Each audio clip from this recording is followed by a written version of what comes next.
Баршаңызға сәлем қыздар, каналыма қош келдіңіздер. Бүгін сіздермен бисквит жасап үйренетін боламыз.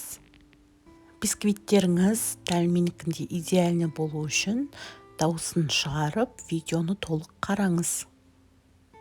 Бізге алдымен жұмыртқаның ағы мен сарысын екі бөліп алуымыз қажет.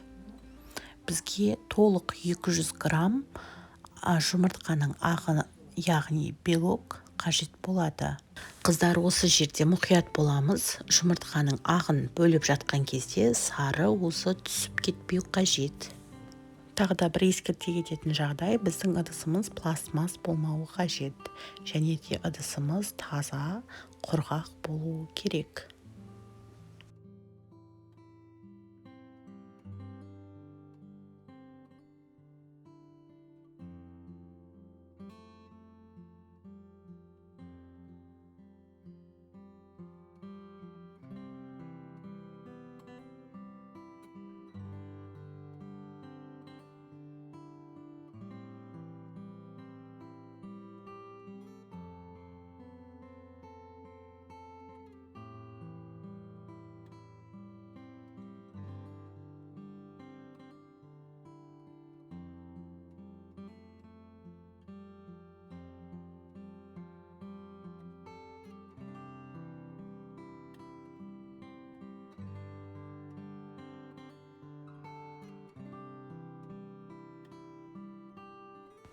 «200 грамм белокты алу үшін маған 6 жұмыртқаны жаруға тура келді. Егер сіздерде С0, С1 категориясы болатын болса, жұмыртқаңыз 5 жұмыртқа кетеді. Осылайша белокты ажыратып алған соң миксерлеп бастаймыз. Миксеріңізді орташа жылдамдықпен 3-4 минуттай миксерлейміз.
Міне қыздар, біздің жұмыртқамыз аппақ болып, осылайша 2 есе ұлғайған кезде сахарымызды қосатын боламыз.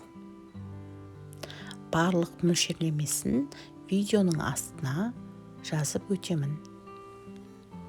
Осылайша сахарды қосып, тағы да 3 минутқа миксерлейміз.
Міне қыздар, біздің массамыз осылайша екі есе ұлғайып, аппақ крем тәрізді төңкерсе түспейтіндей болуы қажет.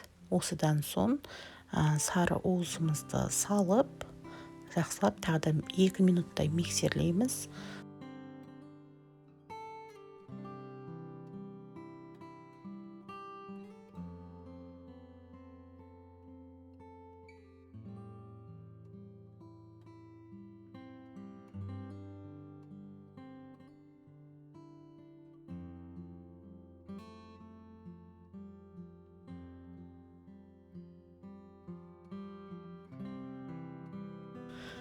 Міне біздің массамыз дайын.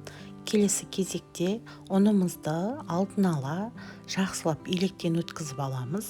Електен өткізілген ұнға қамыр қопсытқышымызды салып, жақсылап араластырамыз. Дайын болған массамызға ұнымызды бөліп салып отырамыз. Дәл осылай лопаткамен төменнен жоғарыға қарай араластырып шығамыз.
Міне қыздар, біздің тестамыз осылайша дайын болды.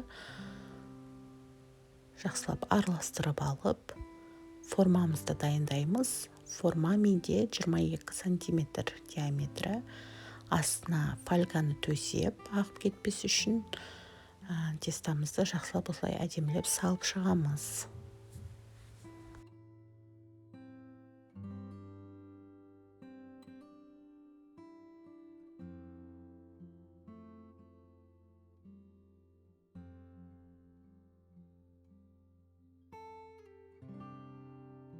Осы уақыт аралығында духовкамызды 180 градуста қыздырып аламыз.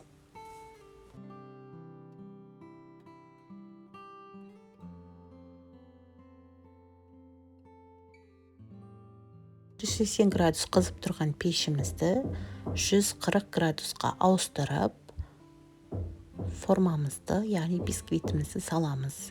140 градуста 45 минут толық пісіреміз. Пісіп жатқан кезде духовкамыздың есігін ашпаймыз.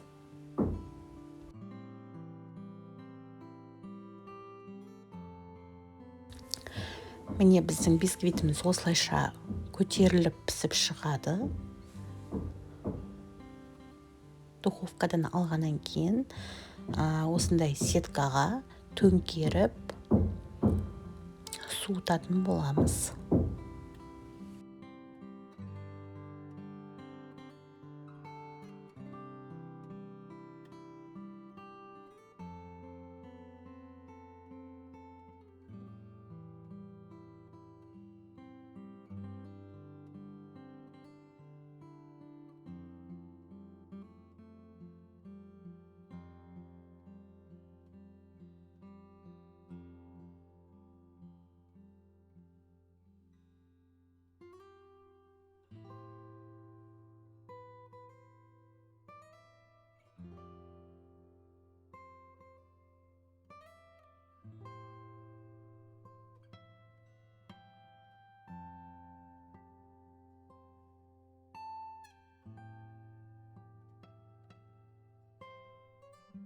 Осылайша бисквитіміз толық суып болған соң пищевой пленкаға орап, холодильникке 1 күнге немесе 3 күнге сақтасаңыздар болады.